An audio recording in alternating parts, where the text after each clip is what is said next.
플리마켓에 나온 티테이블 앞에 서서 나는 생각했다. 나는 지금 왜 이것을 사려고 하는 것일까? 이 물건을 사면 나는 정말 기쁠까? 크기와 디자인도 모두 마음에 들었고 가격까지 좋았다. 또 마침 탁자가 필요하기도 했었다.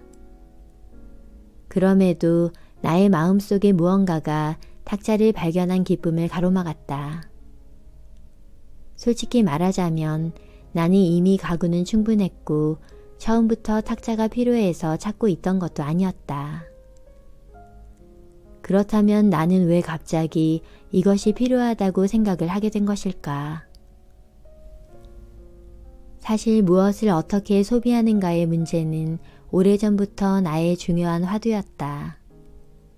좋은 소비란 무엇인가? 이 주제는 항상 나를 사로잡았다. 그리고 현재까지도 소비는 나의 인생에서 아주 중요한 주제 중 하나다. 우리는 왜 소비할까라는 물음에 답변은 그야말로 천차만별일 것이다.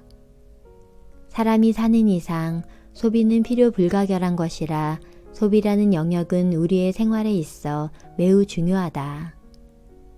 그런데 불편한 진실은 대부분의 사람들은 필요한 것보다 훨씬 더 많이 소비하고 있다는 사실이다. 무언가를 즉흥적으로 사고 그것이 얼마나 헛된 소비였는지 깨닫게 되었을 때 느꼈었던 그 불편한 감정을 아마 누구나 한 번쯤은 겪어보았을 것이다. 그럼에도 우리는 끊임없이 물건을 사들이고 소유하는 일을 반복한다. 그렇다면 무엇이 우리들을 계속해서 물건 구매에 이르도록 설득하는 것일까? 우리는 아주 영리해서 세일 제품을 구입해왔다. 온라인 어딘가에 95% 세일이라는 광고 문구가 떴을 때 이건 공짜나 다름없는 것이라며 제품을 구입한다. 그리고는 자신이 상품 가격 그대로 돈을 주고 사는 바보가 아닌 것에 기뻐한다. 영리한 사람은 세일 제품 구입을 놓쳐서는 안 되기 때문이다. 그런데 과연 그럴까? 세일 제품을 놓치지 않고 구매하는 것은 무조건 이득을 보는 일일까? 알뜰한 쇼핑이라는 타이틀에 무아지경에 빠진 사람들은 세일 시즌이 되면 단돈 몇 푼이라는 이유를 대며 입지 않을 옷까지 한가득 쓸어 담곤 한다. 하지만 싸다는 이유로 구입된 그런 옷은 아무 쓸데없이 옷장에 고스란히 보관되고 그 부작용은 구멍난 통장에 나타난다. 이것이 바로 무분별한 쇼핑의 결과물이다. 나 역시도 한때는 옷장 안에 어떤 옷이 있는지 모를 만큼 개념 없이 옷을 사들이던 시절이 있었다. 그때 나에게 소비는 뭔가 중독적인 것이었다. 그럼에도 내가 쇼핑 중독자일까라는 질문에는 언제나 노라고 답하며 항상 불안한 마음으로 통장 잔고를 확인했었다. 되돌아보면 그 시절의 나는 내가 아니었다. 나는 늘 스스로의 모습에 만족하지 못했었고 우울감은 끊임없이 머물렀으며 또 많은 것이 잘못되었다는 사실을 알면서도 솔직하게 인정하지 못했었다. 간단히 말해서 그때 나의 자존감은 바닥을 찍었다. 그리고 그런 약한 자존감을 채워준 것이 바로 쇼핑이었다. 괴로운 업무와 내가 감당할 수 없던 다양한 종류의 불행에서 빠져나올 수 있는 방법은 당시 쇼핑밖에 없었다. 쇼핑은 분명 나에게 무언가 좋은 선물을 해준다는 기분을 느끼게 해주었기 때문이다. 패션 브랜드 상점 이곳저곳을 떠도는 것으로 나는 기분 좋은 위안을 받았고 나에게 잘 어울린다 싶은 옷을 샀을 때 치솟는 기쁨을 만끽하며 돈을 쓸 만한 충분한 가치가 있다고 생각했었다. 나에게 쇼핑은 그냥 일상이었다. 지금 생각해보면 그때 나는 쇼핑 중독자였음이 분명하다. 갖고 싶었던 상품을 매장에서 구매하고 나올 때 느끼는 황홀한 기분을, 혹은 할인 혜택으로 득템한 물건이 담긴 쇼핑백을 들고 집으로 돌아올 때 설레이는 그 마음을 모르는 사람은 아마 없을 것이다. 그 순간은 그저 황홀하고 나의 가치도 높아지는 것만 같다. 한마디로 쇼핑은 확실한 쾌감을 준다. 다만 유감스러운 것은 이런 행복감은 빈도가 잦을수록 그 지속시간이 짧아진다는 것이다. 나는 많은 시간과 돈을 쇼핑으로 허비한 뒤 뒤늦게서야 이 사실을 깨닫게 되었다. 그리고는 쇼핑 중독이었던 스스로를 인정하고 무분별한 소비를 해왔던 것을 만회하는 마음으로 임의적으로 날짜를 정해 아무것도 사지 않는 실험을 해보기로 결심했다. 하지만 어이없게도 나는 몇 차례나 그것에 실패했다. 대부분이 식료품으로 인한 실패였다.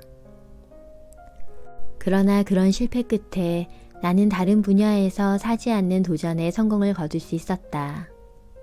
그것도 하루가 아닌 무려 1년 동안을 아무것도 사지 않는 일에 성공할 수 있었다. 말 그대로 한 해 동안 나는 그 어떤 새 옷도 신발도 새 장신구나 가방도 사지 않았다. 물론 먹는 것은 제외였다. 그렇게 나는 식비를 제외한 모든 부분에서 무소비 도전이라는 계획을 실행에 옮겼고 뿌듯한 성공을 거둘 수 있었다. 그리고 이 과정을 통해 소비를 바라보는 나의 시선 또한 완전히 바뀌게 되었다. 소비는 단기적으로 행복감을 줄 수는 있지만 지나침의 경계는 간과하기 매우 쉽다는 것.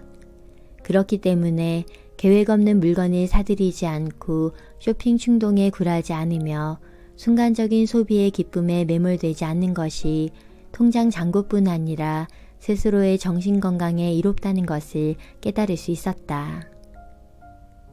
물론 사람이 사는 이상 쇼핑을 완전히 포기하고 살 수는 없는 일이다. 우리는 항상 무언가를 구입하며 살아가고 있지 않은가. 또한 앞으로도 소비는 우리의 삶에 항상 존재할 것이다. 그렇기 때문에 우리는 더욱더 건강한 소비에 관심을 기울여야만 한다. 돈을 지불하고 물건을 구입하는 소비에는 분명하고 합리적인 이유가 필요하다. 그럼에도 많은 사람들이 물건 구입에 있어 필요가 아닌 스스로를 설득하는 가짜 이유를 만들어내곤 한다. 사적인 만족감을 채우기 위해 필요가 아닌 필요를 만들어내는 것이다. 나의 주변만 봐도 수시로 어떤 물건이 당장 필요하다라는 말을 입에 달고 사는 사람들이 있다. 그것이 옷이든 프라이팬이든 주전자든 상관없이 항상 필요를 부르짖곤 한다. 그런데 중요한 것은 그 물건들이 정말 필요한 것인가 라는 점이다. 가뜩이나 우리 주변에는 필요하지 않아도 되는 소비를 하게 만드는 교묘한 상술들이 가득하다. 온라인 상품 안내에 한 개 남았음이라는 문구를 보게 되면 품절되지 않을까라는 생각에 자동적으로 스트레스가 유발되고 우리는 서둘러 구매하기 버튼을 누르곤 한다. 또 야구 모자나 스니커즈, 손목시계 등 한정판이라는 이름을 달고 있는 물품들은 높은 가치를 뽐내며 불티나게 팔려나간다. 이렇게 우리는 필요가 아닌 외부적인 요인에 의해 불필요한 소비를 꽤 많이 하고 있다. 또한 우리의 소비에는 타인의 시선을 의식한 것들이 적지 않다. 내가 사용하는 소파나 가구를 보며 내 주변 사람들은 무슨 생각을 하고 나를 어떻게 평가할까? 즉, 내가 입을 옷과 타고 다닐 차를 구입하는 데 있어서도 타인의 시선을 지나치게 의식한다는 것이다. 그래서일까 많은 사람들이 소유하는 물건으로 자기 자신을 드러내고 싶어 한다. 명품 가방, 고급 승용차, 비싼 액세서리로 보여지는 나를 시장하기 위해 돈과 시간을 아낌없이 투자하는 것이다. 한 연구에 따르면 소유하는 물건이나 돈이 자신을 행복하게 만들어준다거나 성공을 증명한다고 믿는 사람일수록 자신의 삶 전체에 대한 만족감이 떨어진다고 한다. 한마디로 물건에 집착하는 사람일수록 자신에 대한 부정적인 시선과 낮은 자존감을 갖고 있음을 의미한다. 반대로 건강한 자존감을 가진 사람은 물건 소유에 집착하지 않는다. 사사키 후미오는 자신해져서 나는 단순하게 살기로 했다 해서 비싼 물건이 자신을 더 행복하게 만들지 않는다는 것을 깨닫게 되며 미니멀리스트의 길을 걷게 되었다고 서술했다. 맞는 말이다. 그의 말대로 물건이 인간의 행복을 만들어낼 수 없음은 분명한 사실이다. 물론 쇼핑은 즐거운 일이다.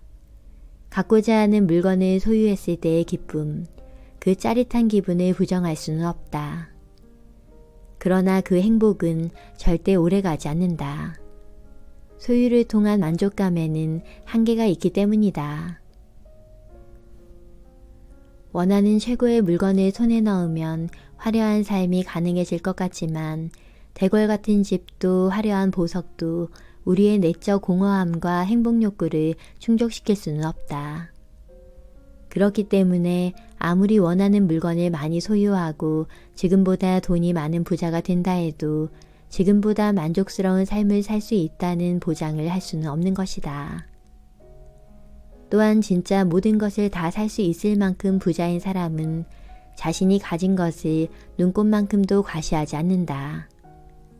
물질로든 정신적으로든 단단히 채워져 있기 때문에 타인의 인정을 필요로 하지 않는 것이다. 소비는 신분증명의 근거가 아니라는 것. 물질이 더 이상 내적인 공허와 외적인 인정 욕구를 충족시키지 못한다는 것을 깨닫게 되면 건강한 소비는 가능해진다. 이는 결코 간단하지는 않지만 온전히 개인적으로 의식하면서 성장할 때 소비는 결국 좋은 것이 될 수 있다. 그렇기 때문에 유혹의 덫에 넘어가지 않고 좋은 소비로 나아가는 지속 가능한 길을 걷는 것은 결국 우리의 몫이다. 100유로의 반지를 사든 500유로의 반지를 사든 행복의 크기는 다르지 않다는 것. 그리고 그 행복 또한 결코 오래가지 않는다는 것을 아는 지금 나에게 행복은 소유가 아닌 경험과 관계의 소통이다. 좋아하는 사람들과 앉아 웃고 떠드는 시간, 편안한 소파에 누워 여유롭게 책을 보는 시간이 물건을 소유하는 기쁨보다 나에게는 더 가치롭다. 이제 나에게 물건은 기능만 충실하다면 충분한 것이다. 핸드폰은 몇 년이 되었건 간에 작동만 잘 되면 훌륭한 것이고 자동차는 연식이나 디자인 이런 건 아무래도 상관없다. 나를 A부터 B까지 안전하게 데려다 줄 수 있으면 충분하다. 옷도 마찬가지다. 단정한 차림이 가능하다면 비싼 옷이든 중고든 나에게는 별다르지 않다. 아니 중고도 충분히 입을만 하다. 물질로 얻는 행복에는 분명 한계가 있다는 것. 소유물이 나를 지금보다 더 행복하게 만들어주지 못할 것이라는 것을 나는 이미 알고 있다. 그렇기에 물질의 유혹에 휘둘리지 않고 좋은 소비로 나아가는 지속 가능한 길을 나는 앞으로도 묵묵히 걸어갈 것이다.